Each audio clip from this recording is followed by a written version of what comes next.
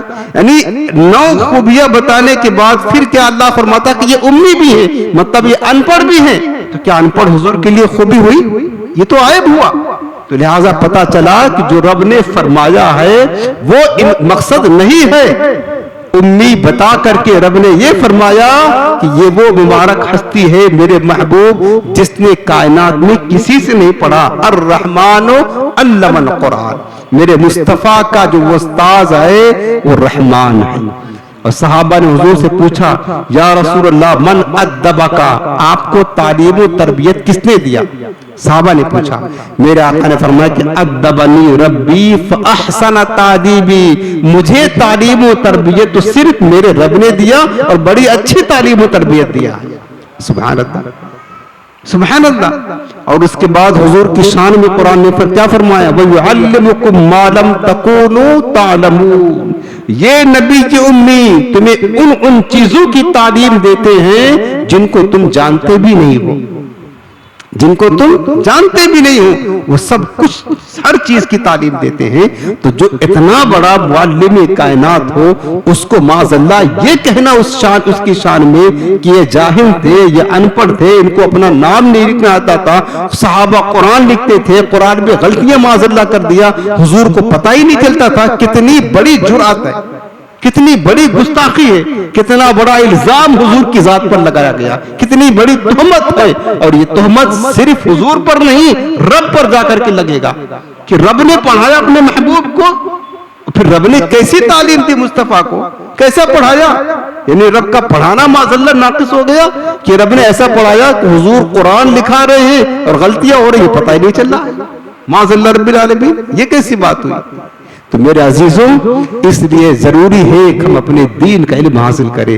میرے مصطفیٰ کی شان امی ہے۔ اب میں آپ کو امی کا معنی اور بتاتا ہوں، امی کہتے کس کو ہے؟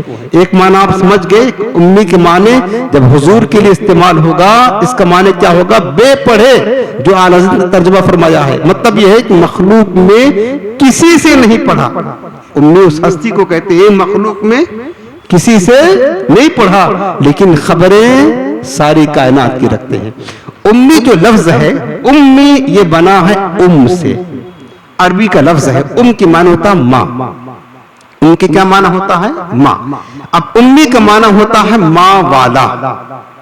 اب معنی یہ بنے گا جب یہ نبی امی کی شان کہ وہ نبی امی وہ نبی ہیں جو ماں کی پیٹ سے سب کچھ پڑھ کر کے تشریف لائے ہیں، ماں والا۔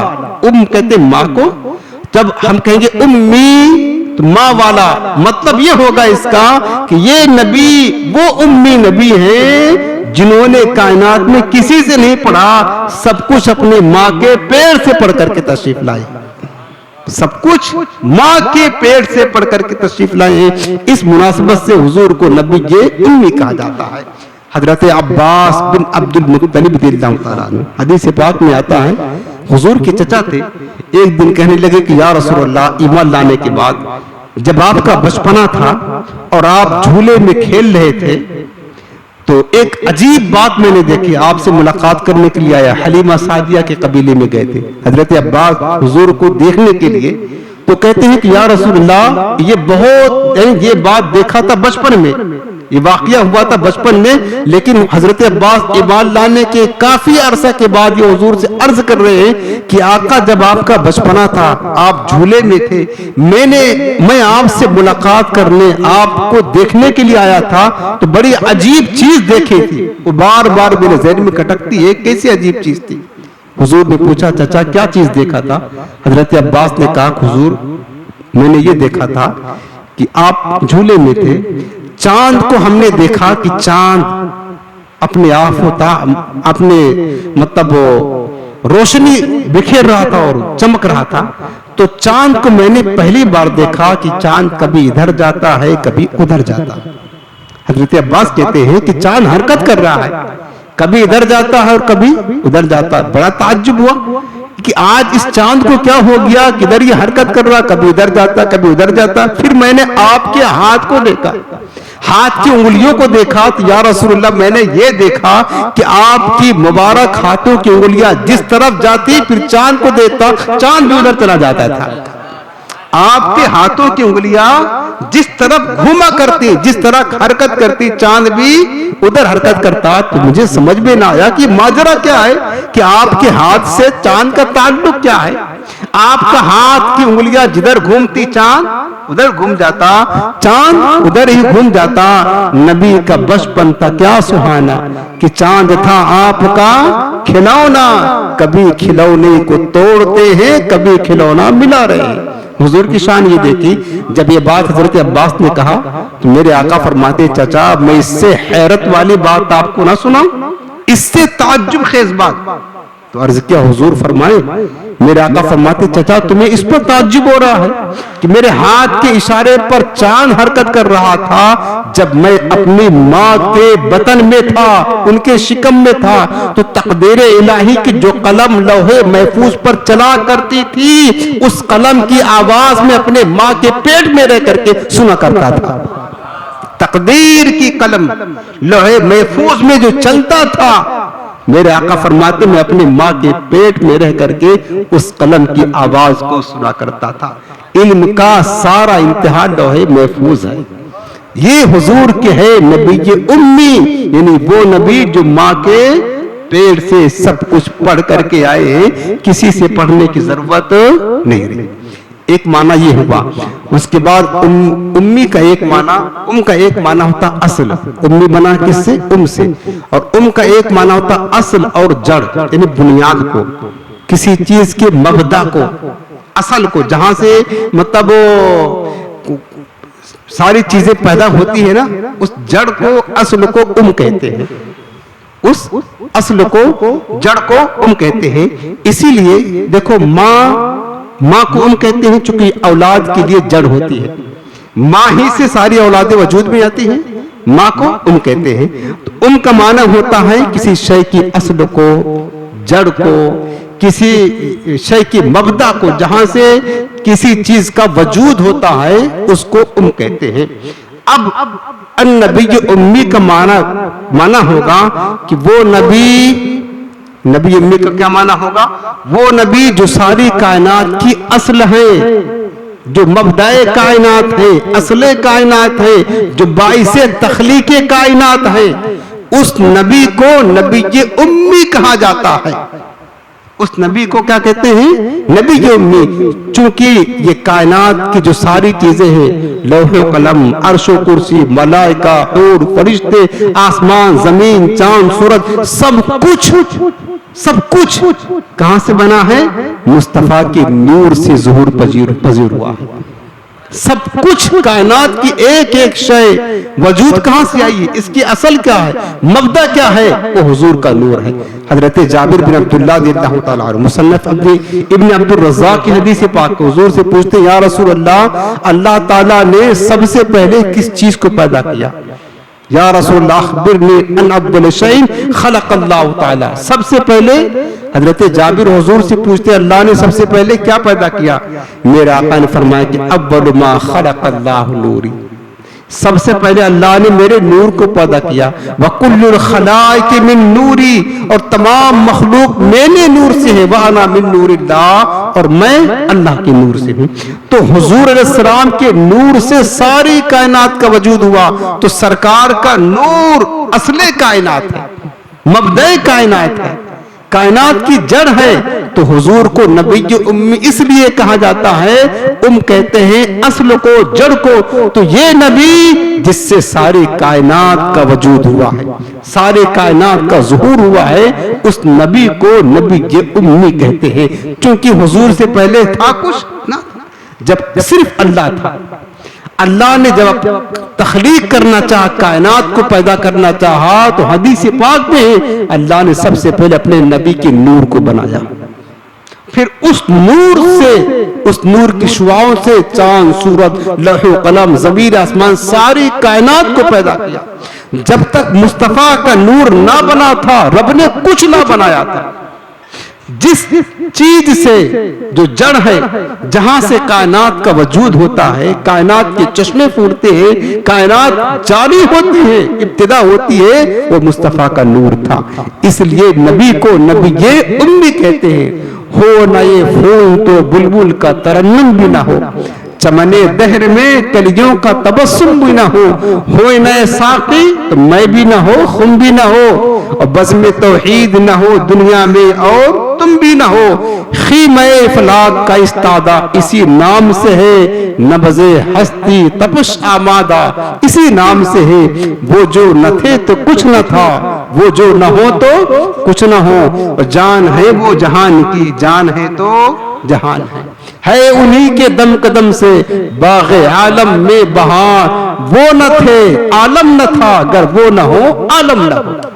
یہ کہتے ہیں نبی امی، وہ نبی جس سے کائنات کا وجود ہوا ہے۔ ایک معنی نبی امی کا یہ ہے۔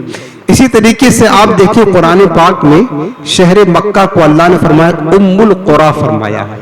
کیا فرمایا ہے؟ آیا نا ام القریٰ۔ ام القریٰ معنی ہوتا ہے تمام شہروں کی اصل اور جڑ۔ ام القریٰ شہر مکہ کا نام ہے، قرآن میں آیا ہے۔ ام القریٰ معنی ہوتا ہے تمام شہروں کی اصل، تمام شہروں کی جڑ، جس شہر سے ساری کائنات کا وجود ہوا ہو اس کو ام القریٰ کہتے ہیں، وہ شہر مکہ ہے۔ حدیث پاک میں آتا ہے کہ جب کائنات میں کچھ نہ تھا، زمین کا بھی زور نہیں ہوا تھا، اس کائنات میں پانی ہی پانی تھا، زمین کا نام و نشان نہیں تھا، کیا تھا؟ پانی ہی پانی تھا۔ پھر اللہ نے جب چاہا کہ زمین کا وجود ہو تو جس جگہ پانی خشک ہوا تو زمین کا زور ہو گیا، پانی خشک ہوا تو زمین زائر ہوئی، اور جہاں پر پانی خشک نہ ہوا وہ جگہ سمندر بن گئی۔ تو سب سے پہلے جس جگہ کا پانی خشک ہو کر کے زمین کا زور ہوا تھا وہ بستی شہر مکہ کی ہے۔ کون سی بستی ہے وہ؟ شہر مکہ۔ سب سے پہلے پانی شہر مکہ، وہ زمین کا نقطہ ہے وہ کہ یہاں پانی خشک ہو کر کے زمین کا ظہور ہوا تھا۔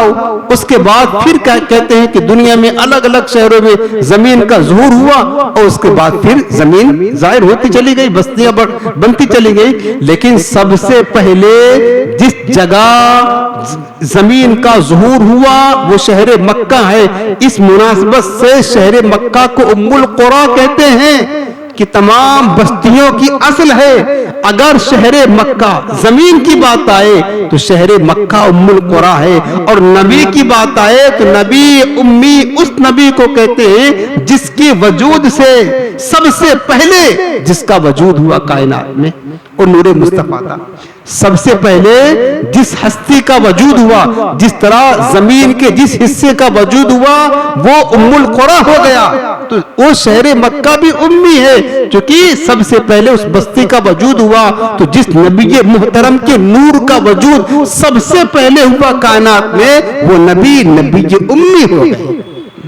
اصل ہے، یہ اصل ہے، اصل کائنات ہے۔ جس طرح شہر مکہ تمام دنیا بھر کے شہروں کی اصل ہے، اسی طرح وہ نبی امی بازد خدا مصطفیٰ ہیں، یہ ساری کائنات کی اصل ہے۔ اس وجہ سے حضور کو امی کہا جاتا ہے۔ اسی طرح قرآن عظیم میں بھی اللہ پاک نے لوح محفوظ کو فرمایا انہو فی ام الکتاب۔ لوح محفوظ وہ تختی ہے جس میں ساری کائنات کی تقدیریں لکھی ہیں، اس کو لوح محفوظ کہا جاتا ہے۔ اس میں اور قرآن عظیم میں ہے لوح محفوظ کو ام الکتاب کہا ہے۔ ام یہاں پر بھی ہے، ام الکتاب یعنی تمام کتاب کی اصل۔ لوح محفوظ کو ام الکتاب کیوں کہتے ہیں؟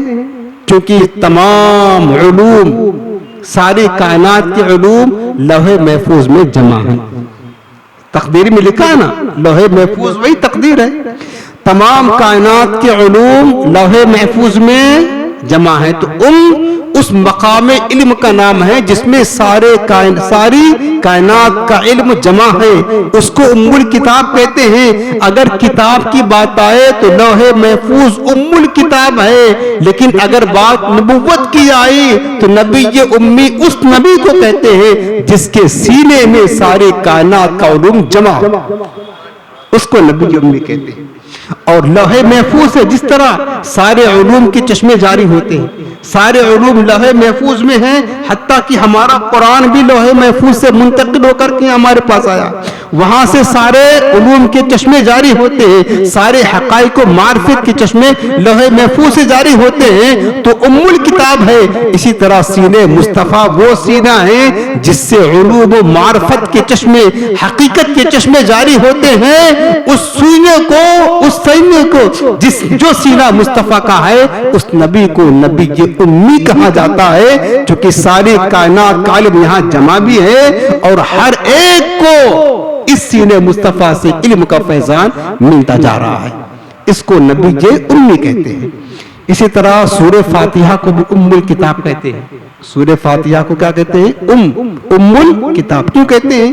اس لیے کہ سورہ فاتحہ سے قرآن کا آغاز ہوتا ہے، ابتدا ہوتی ہے، یہاں سے قرآن کھولا جاتا ہے، تو سورہ فاتحہ سے قرآن کی ابتدا ہوتی ہے، تو سورہ فاتحہ ام الکتاب ہو گئی۔ مصطفیٰ کے نور سے ساری کائنات کی ابتدا ہوتی ہے، تو مصطفیٰ نبی امی بن گئے۔ مصطفیٰ کیا ہو گئے؟ نبی امی ہو گئے۔ یہ نبی امی کی شان ہے۔ اس کے بعد میرے عزیزوں، میرے آقا نے حدیث پاک میں کیا فرمایا؟ انا مدینۃ العلم وعلی بابا، مشہور حدیث پاک ہے، میں علم کا شہر ہوں۔ فرمایا نا حضور، علم کے کیا ہیں؟ شہر۔ بس گاؤں نہیں کہا، کیونکہ گاؤں میں ساری چیزیں نہیں ملتی ہیں، ہر چیز گاؤں میں دستیاب نہیں، شہر میں سب چیزیں مل جاتی ہیں، ہر ضرورت شہر میں پوری ہوتی ہے۔ پھر مدینہ کہا، حالانکہ عربی میں بلد بھی شہر کو کہتے ہیں، بلد کہتے ہیں چھوٹا شہر، اور مدینہ کہتے ہیں بڑے شہر کو، بڑے شہر کو۔ میرے آقا فرماتے انا مدینۃ العلم، میں علم کا بڑا شہر ہوں۔ کیا مطلب ہوا اس کا؟ مطلب علم کی ہر ضرورت مجھ سے پوری ہوتی ہے، ہر خزانہ میرے سینے میں جمع ہے، جو ضرورت ہو علم کی وہ تم لے لو۔ اور میرے آقا نے فرمایا، دیا بھی، جس کو جو ضرورت تھی اس کو سب عطا کر دیا۔ فرمایا کہ واللہ یعطی وانا قاسم، اللہ دیتا ہے میں بانٹتا ہوں۔ اور یہ جو لوگ آج حضور کے علم پر اپنی زبان درازی کرتے ہیں، میں آپ کو حدیث سنانے جا رہا ہوں کہ یہی کام دور رسالت کے منافقوں نے بھی کیا تھا۔ دور رسالت کے، اور حدیث میں ہے، تفسیر میں بھی لکھا ہے، یہی کام دور رسالت کے منافقوں نے کیا تھا۔ کیا کیا تھا انہوں نے؟ کہ میرے آقا علیہ السلام کی حدیث پاک ہے، حضور السلام نے اپنی امت کو خبر دیا کہ اللہ تعالیٰ نے مجھے ایک رجسٹر دکھایا، ایک سیدھے ہاتھ میں ایک الٹے ہاتھ میں، اور مجھے اللہ نے یہ علم دے دیا قیامت تک مجھ پر کون ایمان لائے گا اور کون ایمان نہیں لائے گا۔ یہ میرے حضور نے فرمایا، حضور نے خود فرمایا کہ مجھے اللہ نے بتا دیا کہ من یؤمن بہ ومن یکفر بہ، کون مجھ پر ایمان لائے گا اور مجھ پر کون ایمان نہیں لائے گا۔ یعنی حضور السلام ہر ایک کے ایمان اور کفر کو جانتے ہیں، اپنی امت میں ہر ایک کے ایمان اور کفر کو، قیامت تک کون ایمان لائے گا کون ایمان نہیں لائے گا۔ حضور نے جب یہ فرمایا تو منافقوں کا کام ہی ہوتا تھا کہ ہمیشہ حضور السلام کے علم کی توہین کرنا، نقص نکالنا، خامی نکالنا، اور حضور السلام کے بارے میں گستاخی کرنا، شک کرنا۔ منافقوں نے اپنی مجلس میں بیٹھ کر کہا کہ یہ نبی خبر دیتا ہے کہ قیامت تک کون ان پر ایمان لائے گا کون ایمان نہیں لائے گا، اتنا ان کو علم ہے، حالانکہ ہم تو منافق ہیں، ہم تو ان کو دل سے مانتے نہیں ہیں، ان کے ساتھ رہتے ہیں، ہمیں تو جانتے ہی نہیں کہ ہم منافق ہیں، ہم کو مومن سمجھ کر بیٹھے ہوئے ہیں۔ یہ منافقوں نے اپنی مجلس میں کہا، جیسے آج کہتے ہیں نا کہ حضور کو پتہ ہی نہیں چلا کہ قرآن میں غلطیاں ہیں، یہ کہتے ہیں نا، یہی بات، یہی زبان دور رسالت کے منافقوں نے کہا، اور حدیث میں یہ آیا ہے۔ کیا کہا؟ کہ یہ نبی خبر دیتے حضور کے علم پر شک کیا۔ آج بھی شک ہو رہا ہے نا، شک نہیں، آج تو ڈائریکٹ انکار ہی ہو رہا ہے۔ انہوں نے انکار کیا، شک کیا، پھر انکار کیا۔ یہ نبی خبر دیتے ہیں کہ قیامت تک جتنے مومن اور کافر ہوگے سب کو جانتا ہوں، حالانکہ ہم تو منافق ہیں، دل سے ان کو مانتے نہیں، بس ان کے ساتھ بیٹھتے ہیں، اٹھتے ہیں، نماز پڑھتے ہیں، ہم کو مومن سمجھ رکھا انہوں نے۔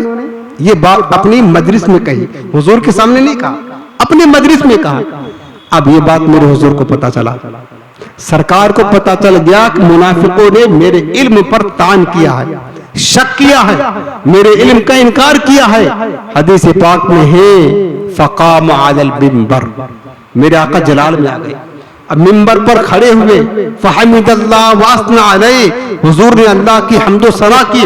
اس کے بعد حضور جلال میں آ کر فرمایا ما بال اقوام طعنوا فی علمی، ارے ان لوگوں کا کیا حال ہے جو میرے علم کے بارے میں طعن کرتے ہیں، ان کا کیا حال ہے. حضور ممبر پر کھڑے ہو کر کے صحابہ کا مجمع لگ گیا، فرماتے ان لوگوں کا کیا حال ہے جو میرے علم پر طعن کرتے ہیں، میرے علم پر شک کرتے ہیں. پھر میرے آقا فرماتے ہیں کہ سلونی اما شئتم، سلونی اما شئتم، سلونی اما شئتم. ممبر پر کھڑے ہو کر مصطفیٰ کہتے لوگوں تمہیں جو پوچھنا ہے مجھ سے پوچھ لو، جو پوچھنا ہے پوچھ لو، جو پوچھنا ہے پوچھ لو، سب تمہیں جواب دوں گا، سب تمہیں جواب دوں گا. پھر آقا فرماتے ہیں لا تسألونی عن شیء فیما بینکم وبین الساعة الا انبأتکم بہ، ابھی سے لے کر قیامت تک جو کچھ ہونے والا ہے تمہاری جو مرضی چاہے پوچھ لو، ابھی میں اسی وقت تمہیں ہر چیز کی خبر دے دوں گا، ہر چیز کی خبر دے دوں گا. یہ نبی کی امی کا علم دے کے حضور یہ فرما رہے ہر چیز کی خبر دے دوں گا. اب جب حضور کا جلال دیکھا تو صحابہ ڈر گئے، ماجرا کیا ہے، صحابہ ڈر گئے. اب یہ بات کون کہہ سکتا ہے ممبر پر کھڑے ہو کر، جس کو کائنات کی خبر ہو وہی کہہ سکتا ہے. ابھی کی بات نہیں، کہا قیامت تک جو کچھ ہونے والا سب پوچھ لو، سب بتا دوں گا. ارے ہم سے کوئی پوچھے کل کیا ہوگا، ہمیں یہی نہیں پتا ہے کل کیا ہوگا، ہمارے ساتھ کیا ہوگا یہ نہیں پتا ہے. میرے مصطفیٰ فرما رہے قیامت تک جو کچھ ہوگا سب بتا دوں گا. صحابہ ڈر گئے. اس کے بعد ایک شخص کھڑا ہوا، اس کا نام حذیفہ تھا. اس کے باپ کے بارے میں لوگ طعن کرتے تھے کہ جس کی طرف تو منسوب ہے تیرا باپ نہیں ہے، تیرا باپ نہیں ہے، طعنہ دیتے تھے. تو انہوں نے کہا موقع اچھا ہے، اللہ کے نبی فرما رہے میں پوچھ لیتا ہوں، آج حقیقت واضح ہو جائے، لوگوں کا شک بھی دور ہو جائے کہ میرا باپ کون ہے. فقام حذیفہ، عبداللہ بن حذیفہ، عبداللہ بن حذیفہ کھڑے ہوئے، کہا یا رسول اللہ من ابی یا رسول اللہ، حضور میرا باپ کون ہے. اب بتاؤ اس کو کون جانتا ہے، یا تو اللہ جانتا ہے یا تو اس کی ماں جانے کی. دوسرا کس کو پتا ہے کہ باپ اس کا کون ہے، یا تو اس کی ماں کو پتا ہوتا ہے، باقی تو رب العالمین جانتا ہے. لیکن صحابہ کو یہ پتا تھا، عقیدہ تھا جو اللہ کا نبی ہوگا اسے یہ خبر ہوگی کہ میرا باپ کون ہے، اسے یہ خبر ہوگی میرا باپ کون ہے. یہ تو وہ علم ہے جو ماں کے سوا کسی کو پتہ نہیں ہوتا ہے. انہوں نے پوچھ لیا، حضور نے فرمایا کہ ابو کا حذیفہ، تیرا باپ حذیفہ ہے. سرکار کو یہ تک پتا ہے کون کس کا باپ ہے، کون کس کا بیٹا ہے، یہ علم ہے. ایک اور کھڑا ہوا، حضور کہنے لگا یا رسول اللہ ماں، یا رسول اللہ میرا ٹھکانہ اے نہ مدخلی، یا رسول اللہ حضور میرا ٹھکانہ کہاں ہوگا. قالا مدخلک فی النار، کہا تو دوزخ میں جائے گا. حضور یہاں تک خبر دے رہے ہیں، یہاں تک خبر دے رہے ہیں. یار ہمیں اپنے بارے میں نہیں پتا کہ ہمارا ٹھکانہ کیا ہوگا، مصطفیٰ کو سب کے بارے میں پتا ہے اس کا ٹھکانہ کیا ہوگا، اس کا باپ کون ہے، اس کا بیٹا کون ہے. حضور کو سب کو خبر ہے. یہ نبی کے امی کی علم کی شان ہے. حضور نے دو تین لوگوں نے سوال کیا، صحابہ ڈر گئے، حتیٰ کہ صحابہ کہتے ہیں اس وقت میرے آقا منبر پر کھڑے ہو کر فاخبرنا ان بدع الخلق حتی دخل اہل النار منازلہم و اہل الجنت منازلہم. حدیث شریف ہے. یہاں تک کہ میرے آقا نے اسی وقت خبر دے دیا. کب تک کی خبر دیا؟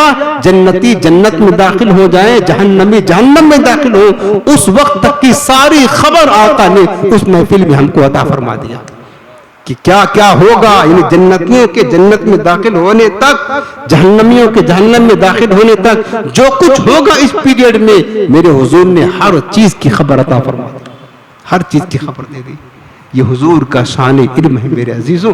اس پر بھی لوگ دانا کرے جو مصطفیٰ اتنا زیادہ علم رکھنے کے باوجود، اتنا زیادہ مصطفیٰ کریم علم رکھتے ہوں اور غیب کی خبریں دیتے ہوں اور کائنات کے ہر شے کی خبریں دیتے ہوں، کون جنت میں جائے گا کون دوزخ میں اس کی بھی خبر دیتے ہو، کون کس کا باپ ہے اس کی بھی خبر دیتے ہوں. اس نبی کے بارے میں تم کہتے ہو جس کی حدیثیں پڑھ کر کے، جس کی سیرت پڑھ کر کے، جس کا دین پڑھ کر کے تم عالم بن گئے، مفتی بن گئے، علامہ بن گئے، تم عالم بن گئے. وہ نبی آج تک معاذاللہ جاہل رہا. یہ کیسی بیتوکی باتیں کر رہے ہو. ارے آج ہم عالم جو بنے تو کیا پڑھ کر کے بنے؟ آج جو اپنے آپ کو علامہ کہلاتے ہیں، مفتی کہلاتے ہیں، میں پوچھتا ہوں کیا پڑھا انہوں نے جو تم مفتی بن گئے؟ سائنس پڑھ کر کے مفتی بنے؟ بتائیے. انگلش پڑھ کر کے مفتی بنے؟ کوئی کہتا ہے انگلش پڑھنے والے کو مفتی؟ کیا پڑھ کر کے مفتی بنے؟ میتھ پڑھ کر کے نہیں، مصطفیٰ کا دین پڑھ کر کے مفتی بنے. مصطفیٰ کی حدیث پڑھ کر کے مفتی بنے.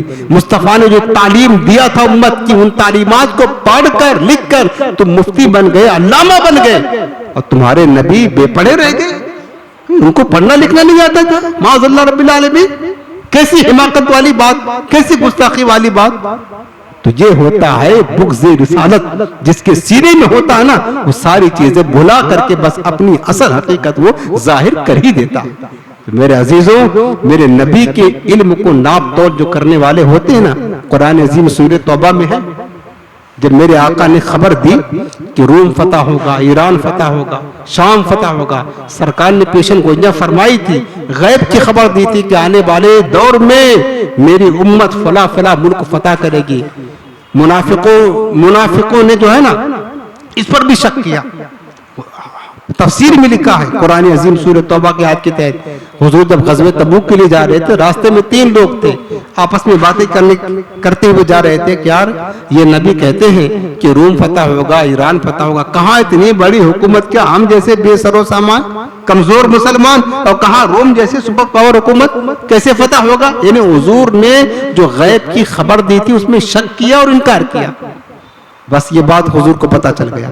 ان تینوں کو بلایا, بولا تم نے ایسے ایسے کہا, میں نے جو خبر دیا تھا فتوحات کی, تم نے کہا کیسے فتح ہوگا, کہاں اتنی بڑی حکومت, کہاں مسلمان کمزور, تم نے میرے علم میں شک کیا, اور علم غیب کی خبر دیا تھا حضور نے, شک کیا.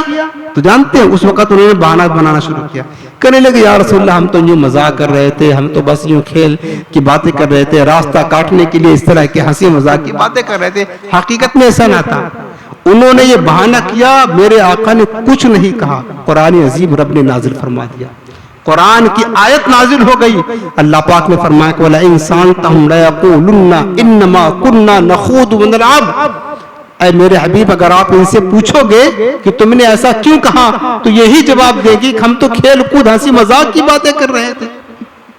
کل میرے حبیب ان سے فرما دو, اب اللہ و رسولہ, اب اللہ و آیات کنتم تستہزئون, کیا تم اللہ اس کی آیتوں کے ساتھ مذاق کرتے ہو, لا تعتذروا قد کفرتم بعد ایمانکم. قرآن فتویٰ دے رہا ہے, ان سے کہہ دو میرے حبیب کہ تم بہانے پٹی مت کرو, عذر نہ کا پیش کرو, بہانے نہ بناؤ, قد کفرتم, تم یقیناً کافر ہو چکے, بعد ایمانکم, ایمان ظاہر کرنے کے بعد. رب نے یہ فیصلہ سنایا, کفر کا فتویٰ دیا, کس پر, جس نے حضور کے علم میں شک کیا تھا, علم غیب میں شک کیا تھا. تفسیر کوئی بھی پڑھ کے دیکھ لے, یہی جو میں بتا رہا ہوں آپ کو. حضور کے علم غیب میں شک کرنے والے کو رب نے کیا فرمایا, قد کفرتم, یقیناً تم کافر ہو چکے ہو, بہانے مت بناؤ, بہانے مت بناؤ, کافر ہو چکے ہو. تو آج جو منافقین حضور کے علم کا انکار کرتے ہیں کہ حضور کو پڑھنا لکھنا نہیں آتا تھا, حضور معاذ اللہ ان پڑھ تھے, نام نہیں لکھ سکتے تھے, وہ کس کھاتے میں جائیں گے؟ قرآن کا فتویٰ ان پر بھی لگے گا, قد کفرتم بعد ایمانکم. ان منافقوں نے جب حضور کے علم میں شک کیا تو قرآن نے فرمایا تم کافر ہو چکے. تو آج تم تو کھلم کھلا انکار ہی کر رہے ہو کہ حضور کو اپنا نام لکھنا نہیں آتا تھا, تم تو ان سے بڑھ گئے ہو, انکار میں ان سے بڑھ گئے ہو, ان سے بڑھ گئے. انہوں نے تو کہا تک ہم تو بہانہ پٹی کر رہے تھے, ہم تو کیا کہتے کھیل کود کی باتیں کر رہے تھے, مذاق کی باتیں, اور تم تو جان بوجھ کر کہتے ہو کہ ہاں ہم یہ نبی کو معلوم ہی نہیں ہوتا تھا, علم نہیں تھا ان کو کہ کیا کہتے ہیں قرآن صحابہ غلط لکھ رہے ہیں. تو تمہارا انجام کیا ہوگا, تمہارا ٹھکانہ کیا ہوگا؟ سوچو نہیں, جو کام انہوں نے کیا وہی کام تم کر رہے ہو, تو جو انجام ان کا ہوا, جو حکم ان منافقوں کا ہوا, وہی کام تم کرو گے تو تمہارا بھی انجام وہی ہوگا, تم پر بھی وہی حکم لگے گا. یہ حضور کے علم کی شان ہے. یہ نبی کی امی ہے, پڑھا کسی سے نہیں لیکن خبریں کائنات کی رکھتے ہیں, اس کو نبی امی کہتے ہیں. اب آخری بات عرض کر دوں, بات ختم ہو گئی کہ اللہ تعالیٰ نے اپنے حبیب کو کسی کے سامنے اللہ نے گوارا نہ کیا کہ میرا محبوب کا کوئی استاد بنے. اس میں حکمتیں تھی. قرآن کی سب سے پہلے آیت کریمہ اقرا بسم ربک الذی خلق, رب نے پڑھا اپنے حبیب کو. اللہ تعالیٰ نہیں چاہتا تھا کہ میرے نبی کسی انسان سے پڑھے, اللہ نے خود پڑھایا. حکمت تھی, چونکہ اگر کوئی پڑھاتا حضور کو, وہی کہتا نا ہم استاد ہیں, استاد کے علم شاگردی سے زیادہ ہوتا ہے. تو اپنے آپ کو بڑا ہی چاہتا ہو کہ میں استاد ہوں, نبی ہمارے شاگرد ہیں, لہٰذا ہمارا علم زیادہ ہے. اللہ نے گوارا نہ کیا, میرے مصطفیٰ کا علم سب سے زیادہ ہے کائنات میں. پھر جو استاد ہوتا ہے اس کی تعظیم کرنا پڑتا ہے. شاگرد کو اگر حضور کسی سے پڑھتے اس کی تعظیم کرتے, حالانکہ رب نے مصطفیٰ کو اس لیے پیدا کیا کہ سارے کائنات مل کر خود میرے محبوب کی تعظیم و توقیر کرے. وَتُعَزِّرُوهُ وَتُوَقِّرُوهُ, میرے محبوب کی تعظیم و توقیر کرے. اگر حضور پڑھتے لکھتے ہوتے تو یہ منافقین, یہ کفار, یہود و نصارہ کو موقع ملتا. یہ نبی پڑھتے لکھتے تھے, لہٰذا قرآن انہوں نے پڑھ کر کے لکھ کر کے جو ہے نا بنا دیا. پرانی کتابوں کو دیکھ کر کے پڑھ کر کے اپنے ہاتھ سے لکھ کر کے پیش کر دیا, اور کہتے ہیں کہ اللہ کا کلام ہے. اللہ نے اس کا بھی موقع نہیں دیا, بتا دیا کہ یہ نبی یہ امی ہے, دیکھو پڑھتے لکھتے نہیں ہیں لیکن قرآن تمہارے لیے سامنے پیش کر رہے ہیں. اس کا مطلب یہ ہے کہ قرآن ان کا کلام نہیں, ان کا لکھا ہوا نہیں, ان کا بنایا ہوا نہیں, یہ تو پڑھتے لکھتے ہے ہی نہیں ہے کبھی. یہ کلام مان لو کہ رب العالمین کا کلام ہے. یہ ساری حکمت تھی, ساری وجوہات تھی جو رب العالمین نے اپنے محبوب کو کسی سے پڑھنے نہیں دیا, خود پڑھایا. الرحمن علم القرآن. بس ارے پڑھنے والے مصطفیٰ ہوں, پڑھانے والا رحمان رب ہو, اور جو کتاب پڑھی جا رہی ہے وہ کتاب کیا ہو, قرآن ہو. اس نبی کے علم کی کیا بات کرتے ہو یار. یہ حضور کی شان میں یہ گستاخی ہے, کمزور سی بات, اور حضور کے عظمت اور شوکت کا انکار کرنے والی بات ہے. آخری بات عرض کر دیں, ایک بزرگ گزرے ہیں قاضی ابو الفضل. قاضی ابو الفضل رحمۃ اللہ تعالی علیہ نے ایک شخص کی تقریر سنی, تو اس تقریر میں اس نے حضور کے بارے میں کچھ کمزور سا جملہ کہا, کچھ کمزور جملہ کہا. تو قاضی صاحب کو جلال آ گیا, کہا اس بدبخت کو پھانسی دے دو, پھانسی دے دو. نہ کوئی گواہ نہ کوئی عدالت تک, قاضی خود ہی دے, کہا اس کو پھانسی دے دو, اس نے میرے مصطفیٰ کی شان میں کمزور بات کیسے کہی. اس کو پھانسی پر لٹکا دیا, دے دیا پھانسی. جب مر گیا تو قاضی صاحب نے کہا کبھی میرا کلیجہ ٹھنڈا نہیں ہوا ہے, اس کو ذبح کرو. کہا ٹھنڈا نہیں ہوا, اس کو ذبح کرو. قاضی تھے, حکم مانا گیا, اس کو ذبح کیا. جب خون نکلا, اس کا خون بہ نکلا, ایک کتا خون پینے آ گیا. ایک کتا آ گیا تو قاضی صاحب کہتے اب میرا کلیجہ ٹھنڈا ہو گیا, کیونکہ میں نے حضور کی حدیث سنا ہے کہ کبھی بھی مومن بندے کے خون کو کتا منہ نہیں لگا سکتا ہے. اس بدبخت نے میرے مصطفیٰ کی شان میں کمزور بات کی. یہ اگر ایمان والا تھا, اس کا ایمان نکل گیا. اب مجھے یقین ہو گیا کہ جو میں نے فیصلہ کیا صحیح فیصلہ کیا تھا. یہ بندہ مومن نہیں تھا. اور ہر اس شخص کے لیے یہی حکم ہونا چاہیے جو میرے نبی کی شان میں کمزور سی بات کہے, جس سے حضور کی شان میں ادنا توہین ہو. ہر ایک کا یہی انجام ہونا چاہیے, اور ہر ایک کے لیے یہی حکم ہونا چاہیے. کاش ایسا نافذ ہو جائے کہ جو میرے محبوب کی شان میں ادنا سی بھی بات کمزوری والی کرے, وہ پھر زندہ رہنے کا حق نہیں ہے, چاہے وہ کلمہ پڑھتا ہو چاہے وہ کلمہ نہ پڑھتا ہو. کاش اگر اسلامی حکومت نافذ ہوتی نا تو یہ ضرور اپنے انجام کو پہنچ جاتے. اللہ ہمیں گستاخوں سے بے ادبوں سے بچائے. میرے عزیزوں, آج فتنوں کا دور ہے. میں آپ کو یہ کہوں گا, علم دین سیکھنے کا شوق پیدا کرے, اور اپنے دل میں محبت رسول کا چراغ روشن رکھے, اور حضور علیہ السلام کی شان اقدس میں ذرہ برابر کسی سے گستاخی, بے ادبی, توہین سنے. میرے امام فرماتے اعلیٰ حضرت امام سنت, اگر ادنا سی بھی گستاخی کمزوری والی بات میرے مصطفیٰ کی شان میں اگر کسی سے سنو نا, اگرچہ تمہارا کتنا سگا ہی کیوں نہ ہو, تمہارا باپ ہو, تمہارا بھائی ہو, تمہارا دوست ہو, کتنا سگا ہی کیوں نہ ہو, اس کو ایسے ہی اپنے دل سے نکال کر پھینک دو جیسے کہ مکھی کو دودھ سے نکال کر کے پھینک دیتے ہو. تمہارے کسی کام کا نہیں ہے, تمہارے کسی کام کا نہیں. اصل مصطفیٰ کی محبت ہے. اللہ ہمارے سینے حضور کی محبت سے آباد رکھے. اب آخر میں آپ کو ایک وظیفہ عرض کر دیتا ہوں. وظیفہ آج کا یہ ہے کہ بے اولاد کے لیے اولاد حاصل کرنے کا وظیفہ ہے. جو صاحب اولاد نہ ہوں, جن کی شکایت ہوتی ہے کئی سال گزر گئے, بہت علاج کرایا, اولاد نہیں ہوتی ہے, تو آپ اس کو یاد رکھ لیں گے وظیفہ. ان کو بھی آپ بتا سکتے ہیں, آسان ہے, مشکل نہیں ہے. بے اولاد کو صاحب اولاد ہونے کا وظیفہ یہ ہے کہ قرآن عظیم کی ایک سورت ہے, سورۃ الزاریات. یہ 26واں پارہ ختم ہوتا ہے 27واں پارہ شروع ہوتا ہے. تو سورہ زاریات 26ویں پارے کے آخر میں یہ سورت ہے. تقریباً 2.5 صفحہ کی یہ سورت ہے, بہت زیادہ بڑی نہیں ہے سورہ زاریات. سورہ زاریات کو 3 مرتبہ پڑھ کر کے 3 کھجور پر دم کر دے. ایک مرتبہ پڑھے ایک کھجور پر, دوسری مرتبہ دوسرے پر, اور تیسری بار پڑھ کے تیسری کھجور پر دم کر دے, اور اس عورت کو جس کو اولاد نہیں ہوتی اس کو کھلا دے 3 کھجور. اور یہ عمل مسلسل 40 دن تک کرنا ہے. روزانہ 3 کھجور پڑھ کر کے دم کرتے جائیں, کھلاتے جائیں. آسان ہے, مشکل نہیں ہے. 40 دن تک کریں گے. اللہ نے چاہا تو اللہ کے کلام کی برکت سے اللہ اس کو بے اولاد کو